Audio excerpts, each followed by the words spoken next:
It's an ML Sports Take brought to you by Welch & Company Jewelers and Stanley Law Offices. Please like this video and subscribe to my channel. A lot going on in this Bills-Texans game. Have you heard? Stefon Diggs is a Texan. Josh Allen probably motivated as well. He'll say it's any other game before, during, and after, but it really isn't. Stefon Diggs is on the other side, and I think there's some motivation for the Texans. They'll get in the red zone. They'll target Diggs. They'll try to get him a score. They'll try to get him going, and he talks a lot of junk, as we know. Christian Benford talks a lot of junk. A lot of the Bills talk a lot of junk. But they got to put that stuff away. They got to put it in the trunk today and go try to win a football game. Get right game. Bad coordinating last week for the Bills. Awful coaching. Joe Brady with a trick play and Bobby Babich with a lot of wrong sets against a Ravens offense that, hello, are they going to run the football? Whew. And they were both hideous last week. So they have a chance, though, against a team that I think the Bills match up with better today.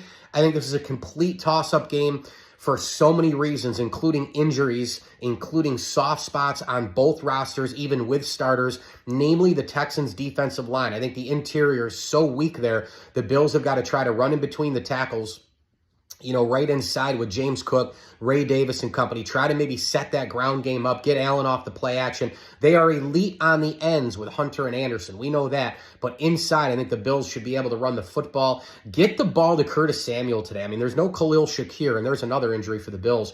But my God, I mean, what are you doing with Curtis Samuel so far this year? They put him at in the backfield. They don't use him. I thought this guy was in sync, lockstep with Joe Brady. We haven't seen the guy. Can you unlock him? Can you use him? Where's Dawson Knox still as a Buffalo Bill? Can this be a Dalton Kincaid game? I mean, where are these people? Where are these offensive weapons that Josh Allen is supposed to have? It boggles the mind that they're paying Dawson Knox this much money to just be a blocker. I mean, what a waste of money. I think he's a great guy. He's Josh Allen's bro. Obviously feel incredibly sad about what happened with his brother and all that, but in football terms is all I'm talking here. Like, what is he doing on the roster if you're not using him? You know, the two tight end thing, and they're going to be devastated. Where is it? So Joe Brady's got to get his you-know-what together in terms of calling these plays and all the rest. I'm not going to defend him across the board. I mean, you know, if people criticize Ken Dorsey, Joe Brady deserves criticism where it's due here. And he was awful last week, and he's got to start unlocking some of these weapons that the Bills have on this team. This is getting borderline ridiculous with Samuel. We're into week 4. You paid him a ton of money. Where's Dawson Knox been? You pay him a ton of money. It's absurd.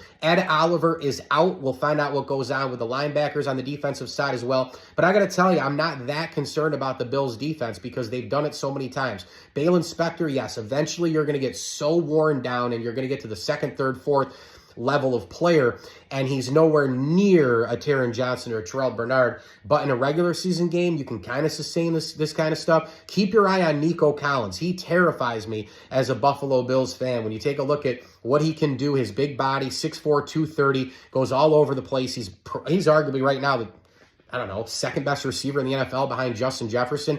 He goes out on the boundary. He gets it over the middle. He bounces off guys. The yards after the catch is spectacular. It's almost at 200 yards.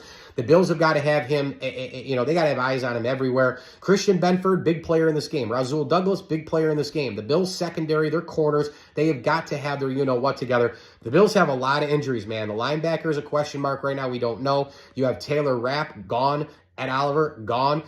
So, big opportunities for the Dwayne Carters of the world and others, but the injuries are a big thing. The Bills are soft in key spots. The coordinators had a bad coaching game last week. The Texans are good, but I don't think they're great. They haven't shown tons this year. They've gotten away with a little bit. So when you add all that up, it's a straight-up toss-up game. I was leaning Texans the entire week, but I'm going to go Bills in a get-right game. Close, 27-24. I think Josh Allen has a big day when it matters most to carry this team. I think others will try to will a victory for him today. It's a big one for them, for him, in terms of the Stefon Diggs Bowl. But I'm tired of hearing about Stefon Diggs. I'm tired about this matchup. I'm tired about previewing it. I'm tired of reading about it. I'm tired. Just play the damn game. It's exhausting right now. Stefon Diggs is where he is because he's, he acted like a son of a bitch in Buffalo. The Bills didn't want him because he was a pain in the ass. They had a great run. Allen and Diggs were unbelievable. 17 plus 14 equals 6. But all things come to an end. Can we just stop this nonsense? It's done and over with. I'm taking the Bills 27-24 today, but I can see this game going any which way. And I got to tell you, there's one other huge thing with this football game. The Houston Texans are a very effective red zone team.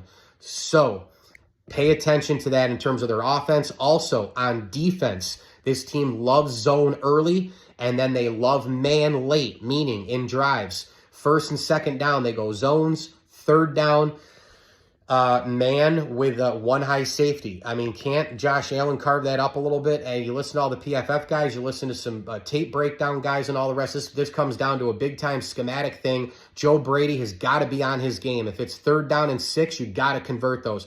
You got to have really good first and second downs to make it easier for Josh Allen on third down.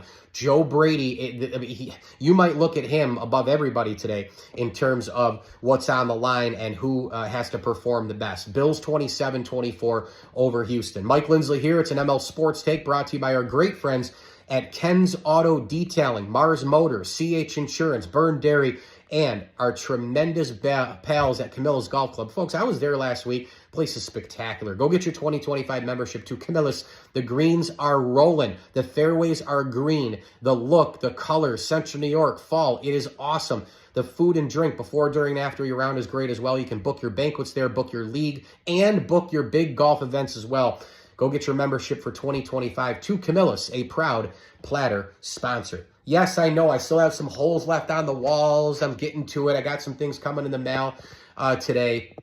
But there's my Dave Matthews Band corner at the bottom. I'm adding to it all the time. Nothing is complete, and I'm okay with it because it makes it fun to add to it. There's all the Sabre stuff, which I'm about ready to rip down. What a joke already. As I always tell you, enjoy the games.